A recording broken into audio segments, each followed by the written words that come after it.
Good afternoon. My name is Chad Perot, the Director of Evangelization and Stewardship at St. Peter's Church in Brookside.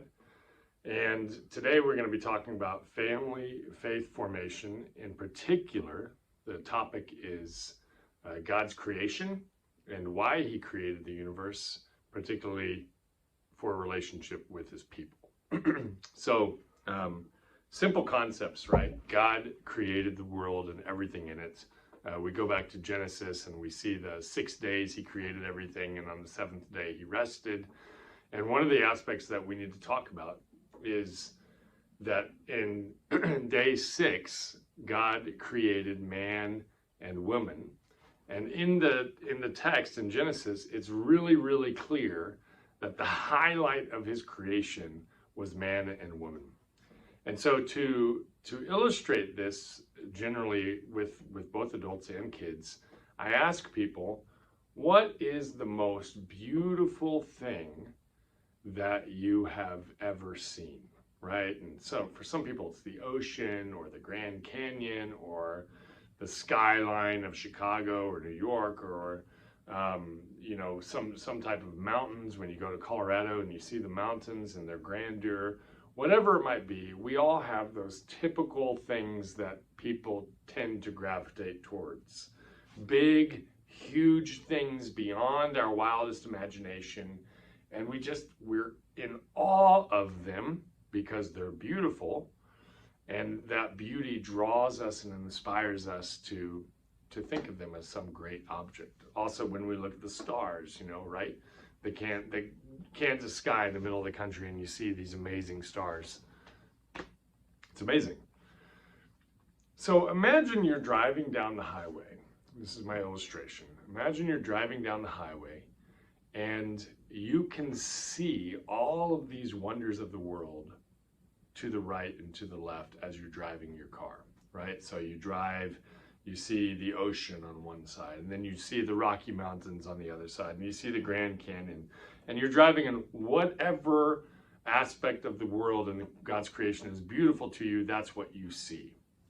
And then you see, you're driving and you just pass a human person, a person on the side of the road. Well, we think to ourselves, oh, compared to all these great things, that human is pretty insignificant, right? But in God's creation, he has created all of these magnificent things. But to him, as he's driving down the road, if he was driving down the road and he saw this human person, he would slam on the brakes and say, wow, look at that person. They are a work of art.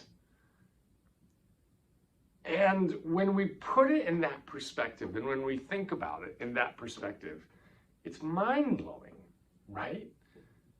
No. You and I and our children and the homeless person and all the people that we encounter every single day, they are by far, like not even statistically comparable, so much more intricate and beautiful of a creation than the Grand Canyon or the ocean or the coral reef or whatever it might be. And that is the bedrock of Christianity.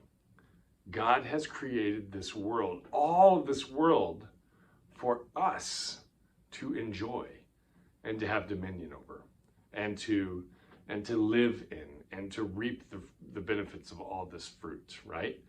And when we see all of this creation and we get to encounter and interact with God in this creation, it's humans that he created it for. Why did he create such a dynamic thing for us? And the reason is because he loves us. He loves us. He created us and only us in his image. And he wants us to walk about this world as though we were bearing his image. We're becoming little people, little gods that are walking around this image, reflecting who he is and marveling at his creation. So that's a lesson. Hopefully you can take that to your children and have a conversation about that in some way.